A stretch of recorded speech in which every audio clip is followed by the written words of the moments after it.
Hello, this is On Imagination with the Healing Garden, and welcome to Philosophical Coffee. I took a day yesterday, and it's been really different, really.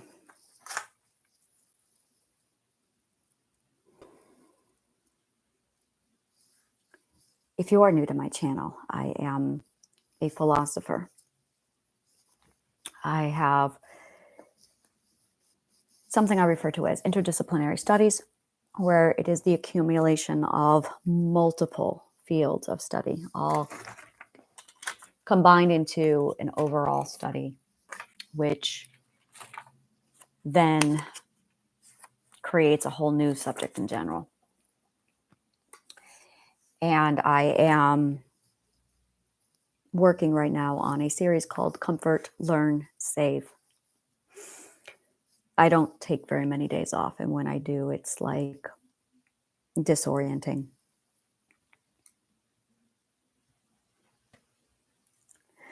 There is a corner of our minds that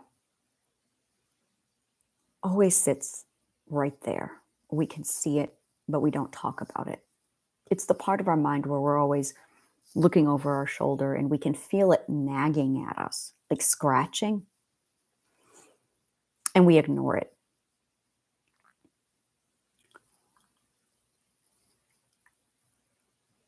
I dissected it this morning. And when I dissected it, I discovered it was self-doubt. Now, self-doubt can present itself in many ways. It's doubt on a decision we made. It's doubt on not sure what we want. It's second guessing ourselves. And it wasn't so much our second guessing ourselves. I'm sorry, it wasn't so much the subjects, the intricate subjects. It's like there's themes. Are you sure you want this job? Are you sure you want this spouse? Are you sure you want this vacation? Are you sure you want this car? Are you sure you want this snack food? Are you sure that you feel this way? Are you sure you want this? Are you sure you believe this? And if you were to accumulate all the negatives in your head, it's doubt. It's just self-doubt over and over again. And instead of looking at the distraction, which is the theme of the self-doubt, I looked at the self-doubt itself. This is very, very hard to do if you don't have the knowledge or the discipline.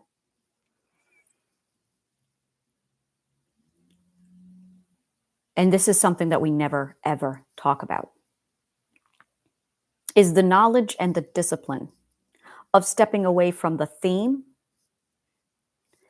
and looking at the actual thing. I don't even know what the thing is called. Is it a subject? I got to look this up because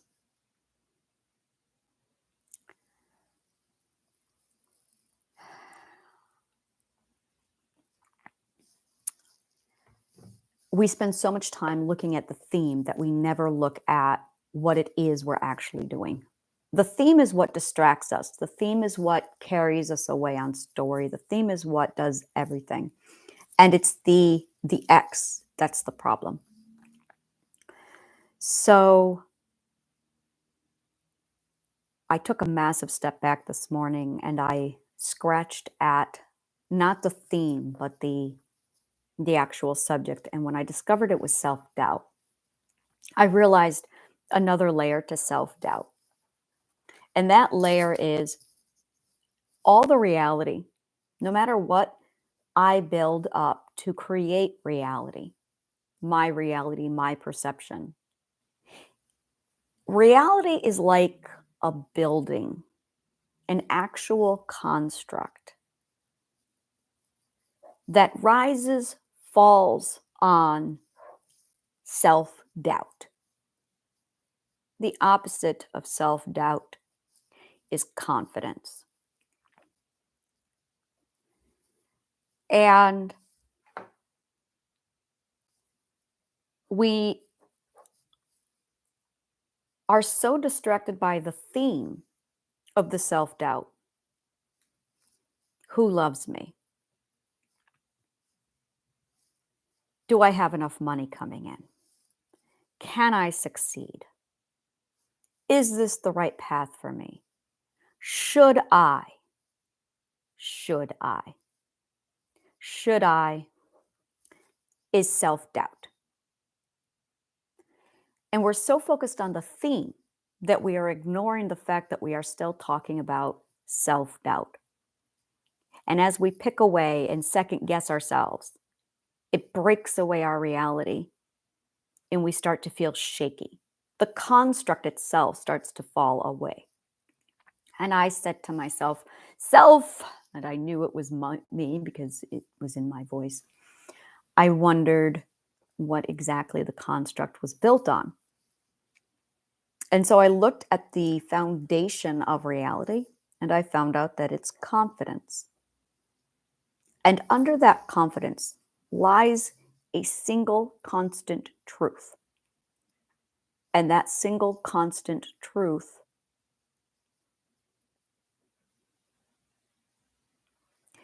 is self-authority.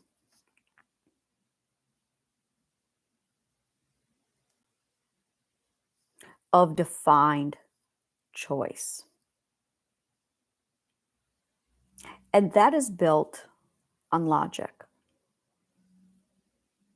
And if you use false logic, if you have an error in your reasoning, your logical system will literally chip away at it. It's designed to. It's going to pick at it. That's why you have it scratching in the corner of your mind, is because it's illogical. Which means whatever defined choice of self-authority you select as your foundation, it has to be so logical that not only will your logical core center leave it alone, but it will nurture it. And we don't do that. We don't do that at all. We don't do that. As a result, we teeter, we tip, we falter, we second guess ourselves, we do a whole lot of things, we go off in the wrong direction. Everything's a nightmare and a mess. And I have spent so much time breaking apart that core defined center, that core defined foundation of what we should build everything on. In 7 Habits for Highly Effective People, Stephen Covey talks about this. I love that man's book to pieces. Stephen Covey talks about 7 Habits for Highly Effective People. He talks about what it is we are supposed to be building. And he says ethics. I went through a time period where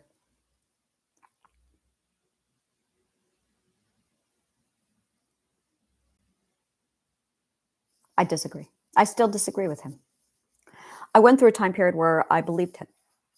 And the rationale he gives is when you build your foundation,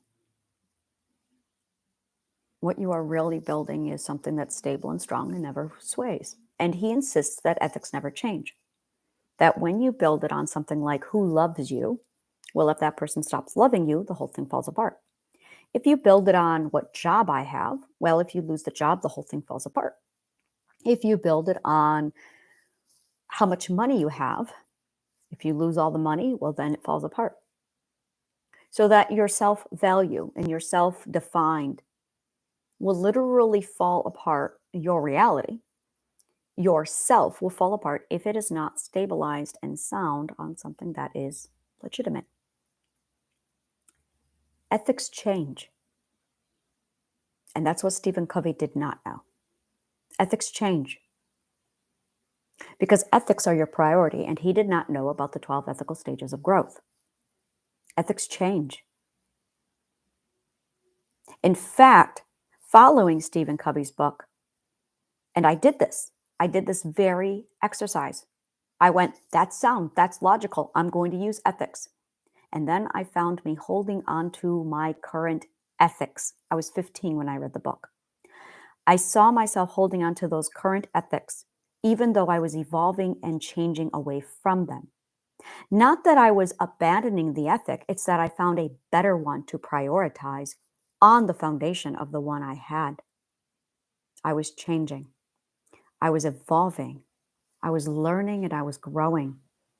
And the foundation of my life changed when that ethic changed.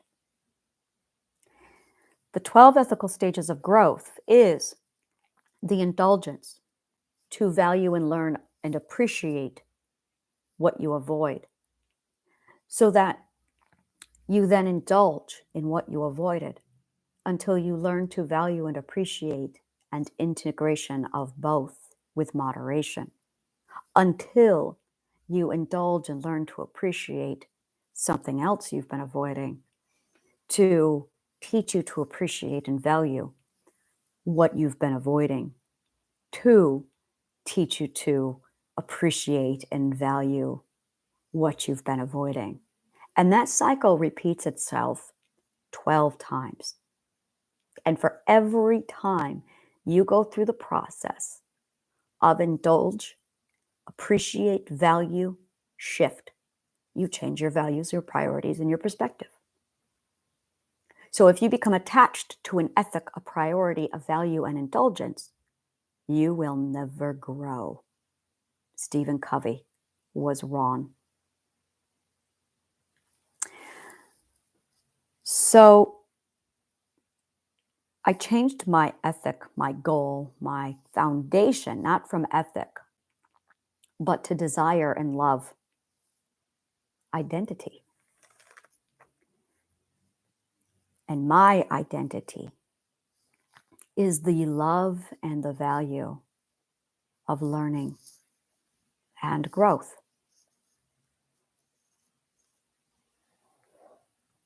I learned to love change.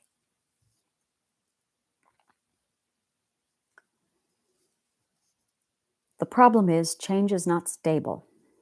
It's not predictable. And while that made for a lot of adventure, it left me feeling very insecure because I did not have a constant that I could fall back to. So for some time, I went through a stage where I went, this is not going to work. What is a good foundation? When I completed the 12 ethical stages of growth, I had a conglomerate of 12 primary core ethics, plus 4 additional core ethics, plus about 4 or 5 new minor ethics that all supported the 12 ethics.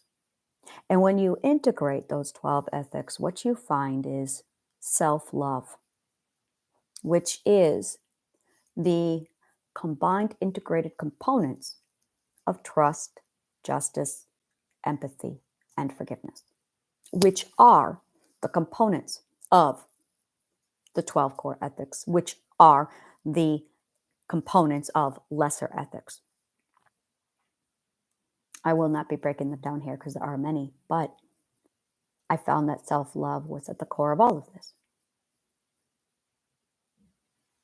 And I was back to the discovery of what is love. Going through the 12 ethics taught me 2 things. The first thing that I learned was that love is the only thing that is birthed with 0 resources. It literally requires nothing. And it is the only thing in the world that comes from nothing. Fucking extraordinary. Love has 0 requirements. Love is without reason. There's no reason for it. There is no logical, known reason for it. We love because we love. There is no need.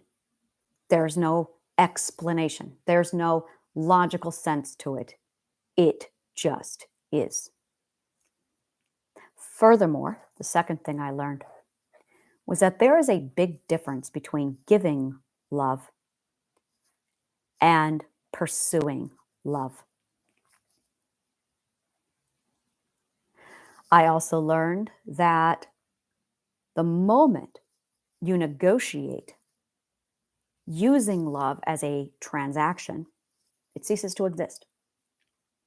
I also learned that the moment you use love to gain something, it ceases to exist. And I learned that the moment you use love as leverage, it ceases to exist. Love is only in existence when there is no profit and no gain. It is to value without profit or gain. You love just because. And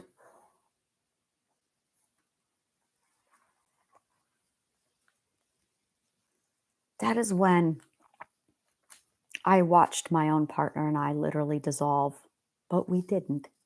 This is really fucking weird. I watched our relationship and everything that we had fall apart, but the love is still there. This is actually how I found out about all of this, is I'm going, well, if we don't have a purpose, then why love? But we do. It defied logic and reasoning. Well, if you don't have X, then you don't have love, but we do. It's weird. Well, if you don't have reason, motive, purpose, goal, mission, you shouldn't love, but we do. And all the things that I thought were love, I watched them one by one go away. And yet the love is still there. And I'm going, I don't understand it. How? Because love is without reason or consequence. It is without profit or gain. You just value, you just love because. Suddenly, the things that I did for my partner, with my partner, became without motive, which changed the relationship. It changed everything, but it did not change the love. The love got greater, stronger, warmer, extraordinary. And then it came down to receiving love and giving love, a very basic, raw, core exchange.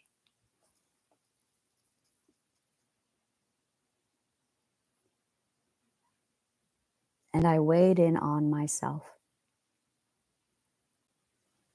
And I realized on the days that I dissected and evaluated love,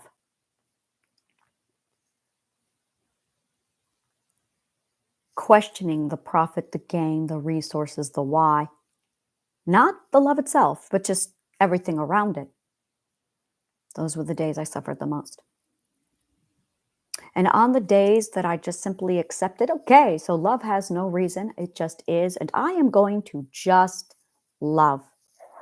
Those were the days that I felt the greatest, the strongest, the best, the most confidence, and all of my existence and all of my world was solid, not because of the definition of what I was gaining from love, not because of the question of who loves me, but rather the question of, do I love? And it had nothing suddenly to do with who loved me, but if I loved.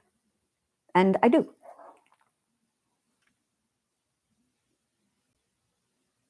I can't control who does and does not love me, but I can control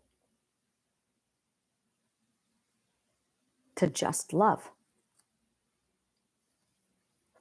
And every time I shifted my focus away from just love, my entire reality crumbled. I thought this was extraordinary.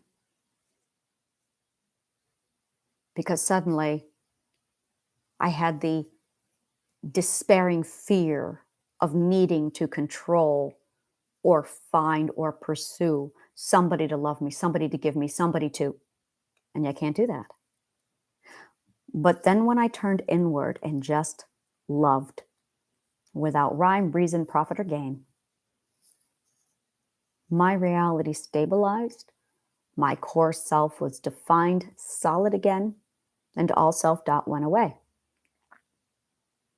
And I noticed there became this competition inside of me to just love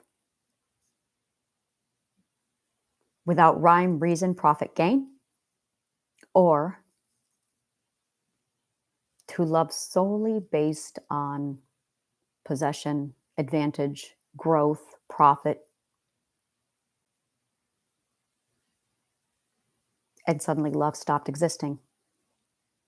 So really, what I noticed I was toggling between was love and not love.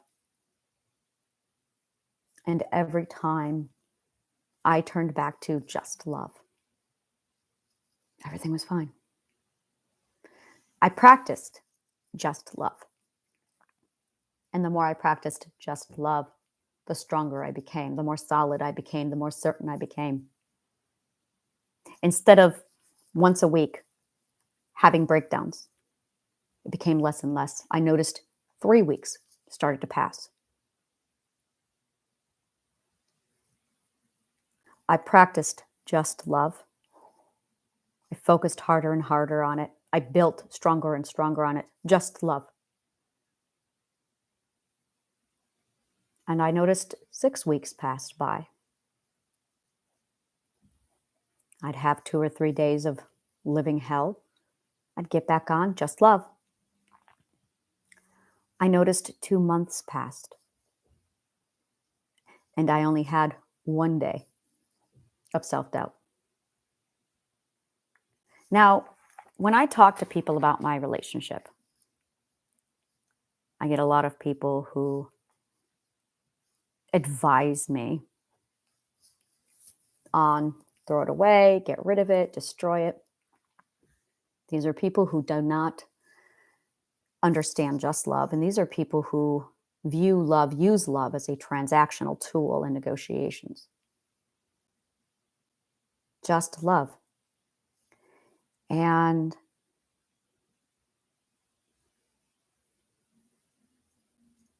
I thought about Stephen Covey's argument. And one thing I do agree with him is very much that you can only control yourself. And back to my work, love is absolutely does not require any resource. And to love is to value without profit or gain. So if you change the foundational core of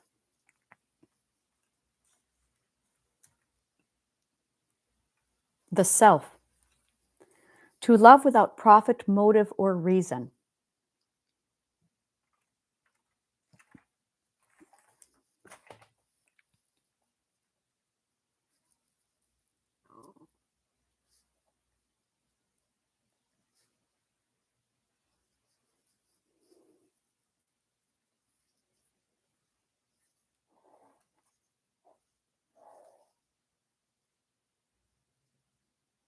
and then you build a reality on that,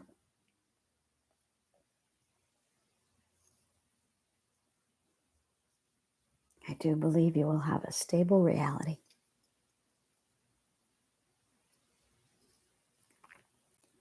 Self-authority is the core of all. I'm currently writing my book, Unbreaking Me. And I'm at the part in the book where I'm explaining self-authority and how self-authority leads to either self-doubt or confidence.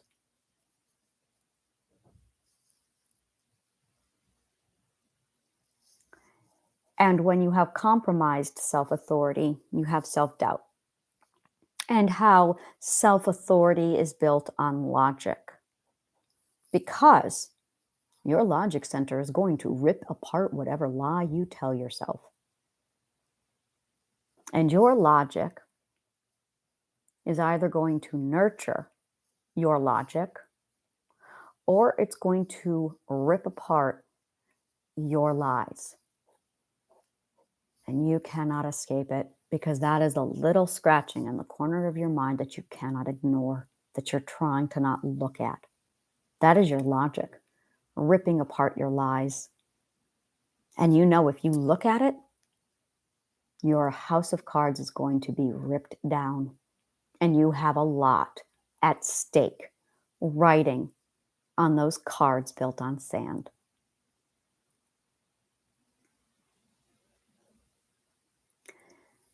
I built a lot of cards on sand. There's a story I remember reading when I was a child. It was a Bible story. It was like a parable of Christ.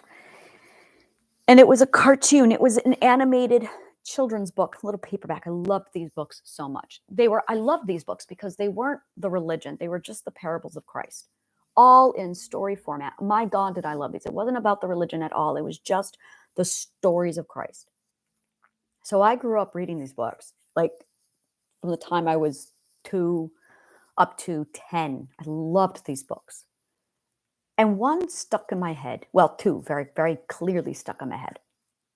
One that stuck in my head was the parable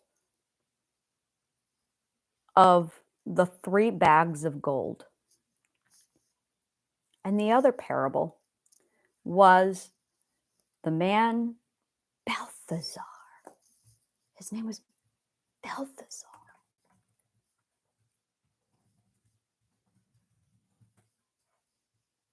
The wise and foolish builders. This was the parable. Yeah, this was the parable. Matthew 7:24 to 7:27. Therefore, everyone who hears these words of mine and puts them into practice is like a wise man who built his house on the rock. The rain came down, the streams rose, and the winds blew and beat against the house, yet it did not fall, because it had its foundation on the rock. But everyone who hears these words of mine and does not put them into practice is like a foolish man who built his house on sand. The rain came down, the streams rose, and the winds blew and beat against that house, and it fell with a great crash. So this was the book that I remember very vividly, this story about two builders. And the house on sand is one that just over and over again just plays constantly every day in my mind. And every time I built up my life and it fell down, I went, God damn it, I built it on sand.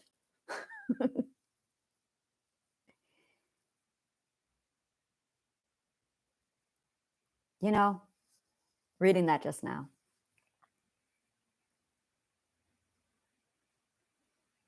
The parable was an analogy. The words are what we should have been focused on. But the words were absent, both from story and from that Bible verse. What were his actual words? Like I said, we focus a lot on distraction.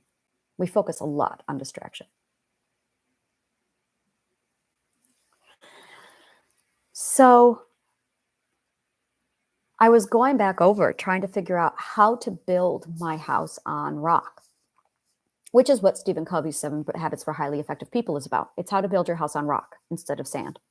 And he claims ethics. And I'm going, well, I tried that and it's not correct because the ethics change. And his argument, which is true, is it has to be on something that doesn't change. But because Covey did not know about the 12 ethical stages of growth, he did not know that ethics change as you grow. So it has to be on something solid that never changes.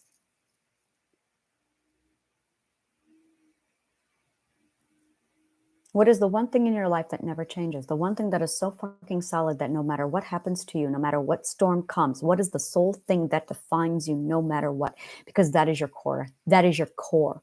And it's love. It's identity. It isn't your ethic. It's your identity. It's the thing that has been with you your whole life. It's not who I love.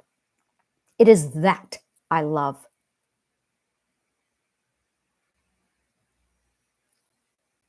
And that's the difference. It has nothing to do with who you love. It is that you do love at all.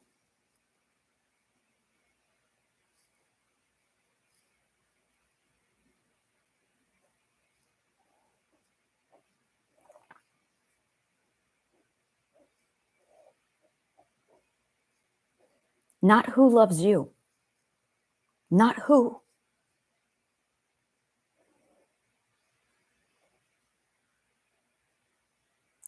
It is the act of giving love at all. And for me, I noticed two major things. That when I chose to love, just love, I loved who I am. I was warm and kind and compassionate and gentle. But every time I faltered and went over to the bitterness of no one loving me, I hated who I became.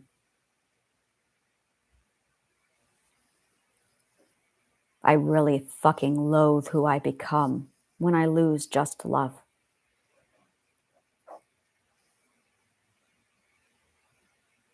So this morning I changed my core center to love without profit, motive, or reason. Just love. And this time I'm going to build my entire life on that. Because in 43 years, that has not changed.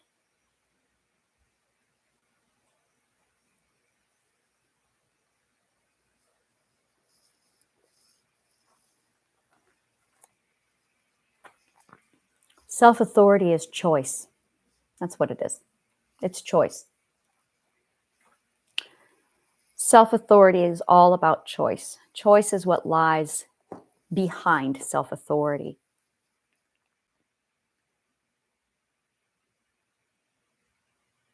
It is the knowing and the belief, but it's the knowing that you have choice.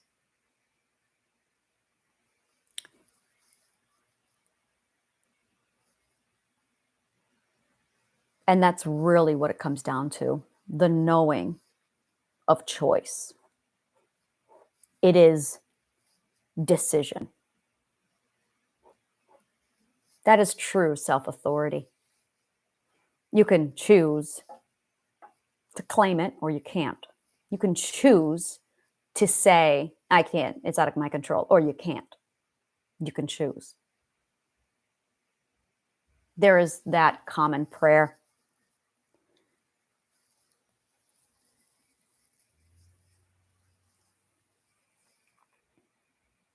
The strength to change what I can. The acceptance to let go of what I can't, and the knowledge to tell the difference. That's not true.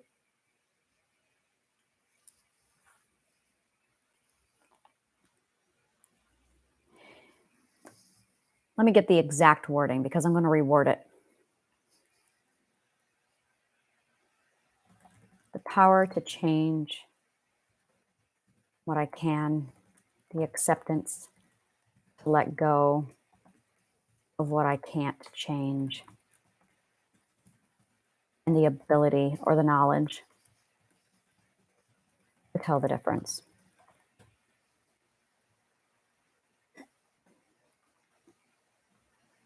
Aha.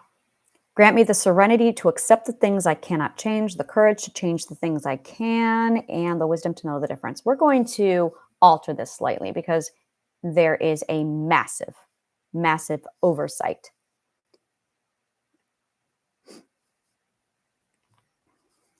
And the oversight, give me a minute here and I'm going to fix this. I'm going to fix this.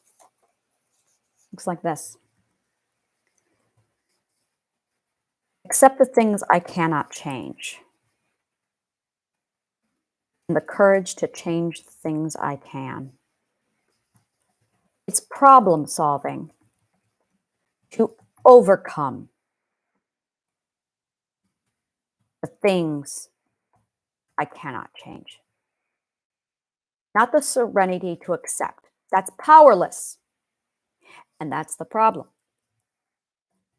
Serenity to accept renders you powerless. You cannot change. That's correct. But you can problem solve to overcome.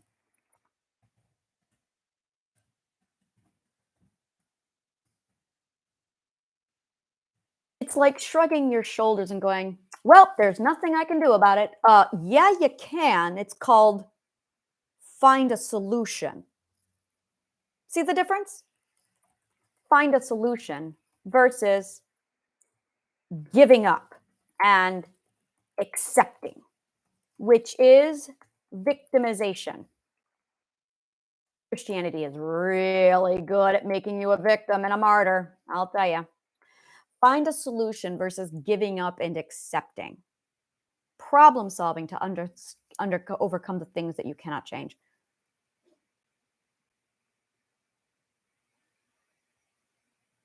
Yes, the courage to change the things you can is vital.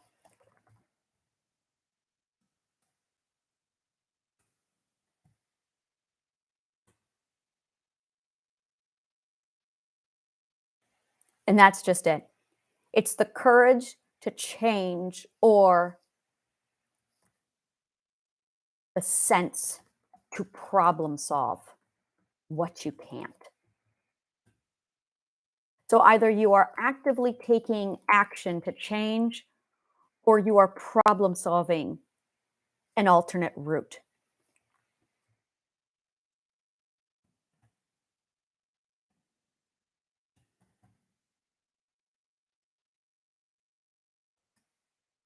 This changes you from being a hapless victim to taking action without giving up. And that's the difference. That is it. That is it right there. And that is the difference between self-authority and victimization. This is self-authority.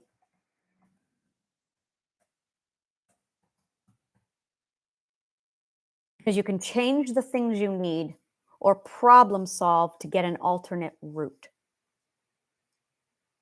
So that you now have the ability to choose. You always have a choice.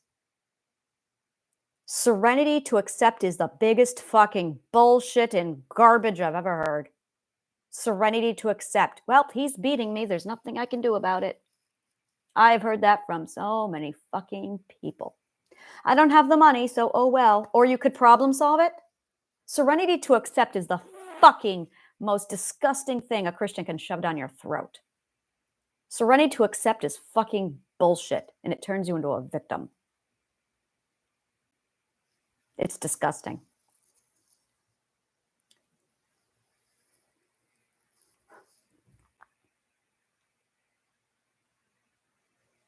There is nothing that happens to you that you don't consent to.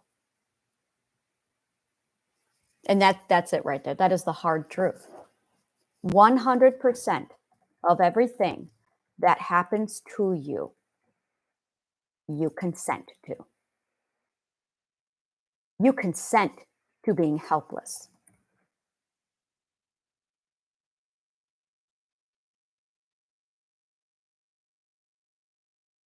You consent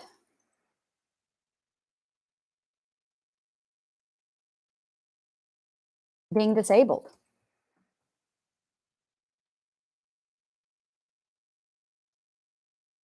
You consent to surrendering your power when you surrender your power. You consent to value abusers. You consent to not fight back. You consent And when you start to count all the ways that you consent, and that's it really. This is really the ultimate. When you consent,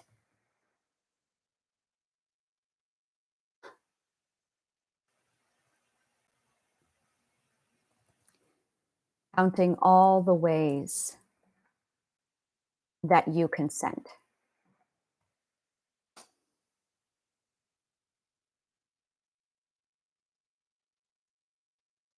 And that is really, why can't I type today?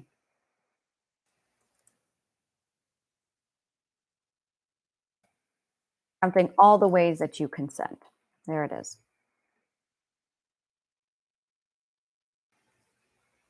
And that's it really. Is when you start to count all the ways that you consent, you start to realize just how much power you actually have. And you start to realize just how much choice you have. But it's a lot easier for us to blame. It's a lot easier for us to avoid. We don't. We don't. And when you decide to count all the ways, inventory your consent. When you inventory your consent,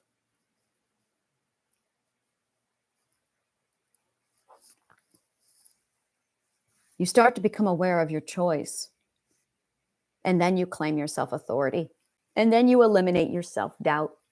And now you end your abuse.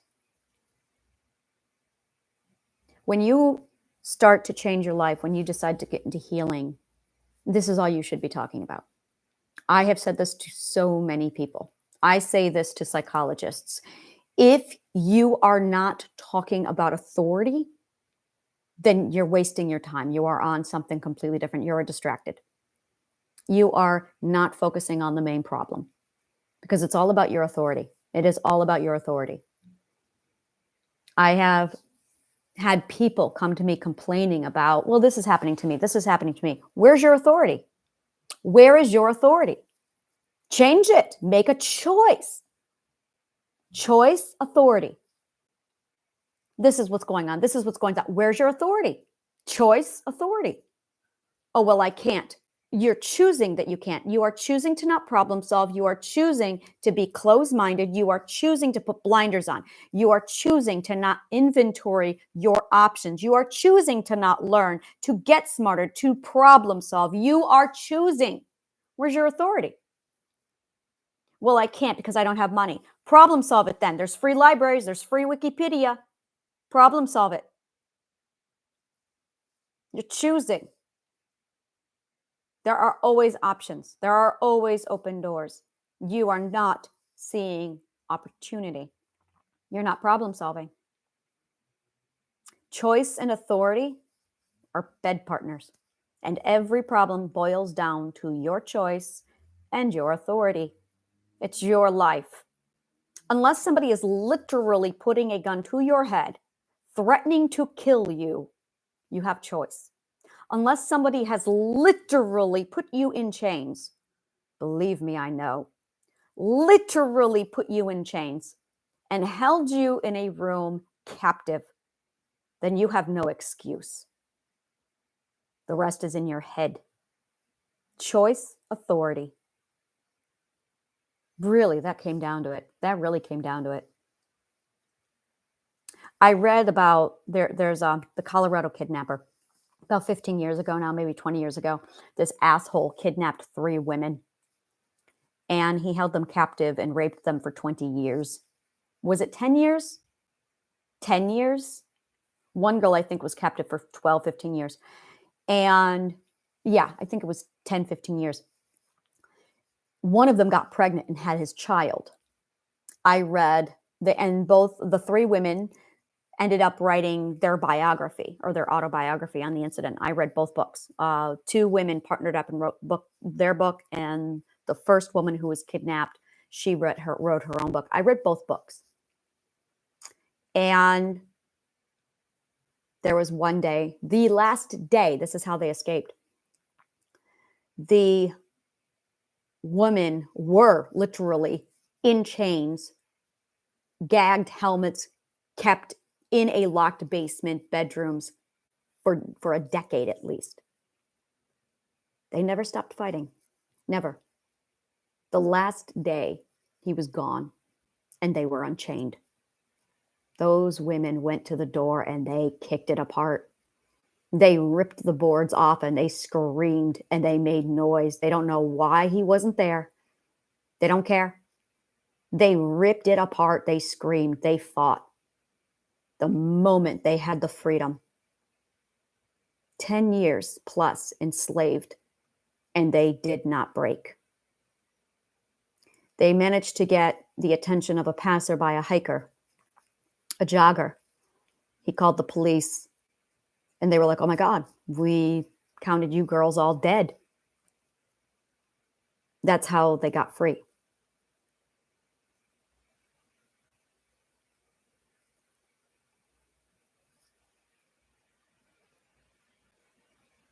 Don't ever fucking tell me that you don't have a choice.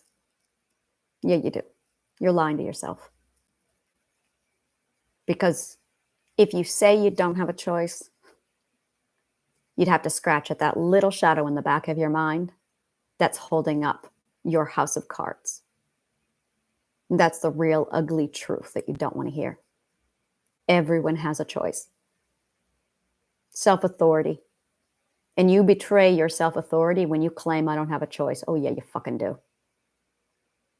Yeah, you fucking do. You're lying to yourself. And that's why you have mental illness. It's because somewhere in your brain you think you couldn't choose. Yeah, you did. I chose to value my abusers over my self-authority. That's the ugly truth.